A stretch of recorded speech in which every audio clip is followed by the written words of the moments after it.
person says and they want to get rid of the ums. You can tell them all day long to stop saying They can say, I don't want to say but 10 years later they're still saying What can they do? They can imagine themselves. This is a swish pattern. And the reason why it's called a swish pattern is because you make a sound whoosh. And the reason for the sound whoosh is because you're adding in another sense. But you're making a picture of what you want. I'll just simplify it, say getting a standing ovation. But it could be being effective with your children. It could be being effective at work. It could be having a better interview experience. You make this picture of what you want, and I would spend some time on that picture. And that picture is what we call dissociated. So in other words, you're looking from your current eyes into this picture over there. It works either way, but having a dissociated picture here works better.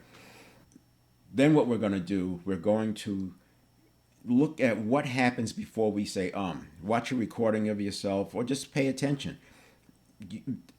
If you've sat in a class with a professor who says a lot, you can predict.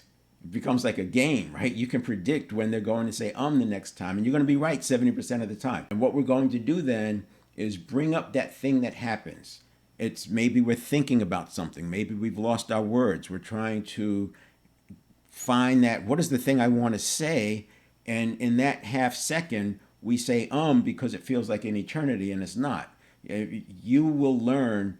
You can do this by reading and then pausing intentionally, and then reading and pausing intentionally. We're going to learn to pause. But the swish pattern is you imagine yourself pausing to be able to say to find the words. And as soon as you imagine yourself pausing, you blow that picture up and you put a picture of yourself getting the standing ovation or doing a good job in the interview or whatever it is. And you do that 5 times in a row, and you make a sound, whoosh, something like that. And that sound brings in the other sense. And then you do it again, you repeat. You do it again the next day. And what you'll find, the first thing that happens is you become aware of when you're saying It doesn't cure the You still have to have the agency to say, I'm going to pause instead of saying and that's why we teach you to pause. So you can intentionally pause. I can speak while I'm talking to you and then stop talking like that, like I just did. I just did it again. And these are short pauses. These are half a second to 3/4 of a second pauses, maybe a second, but it's nothing. It's nothing.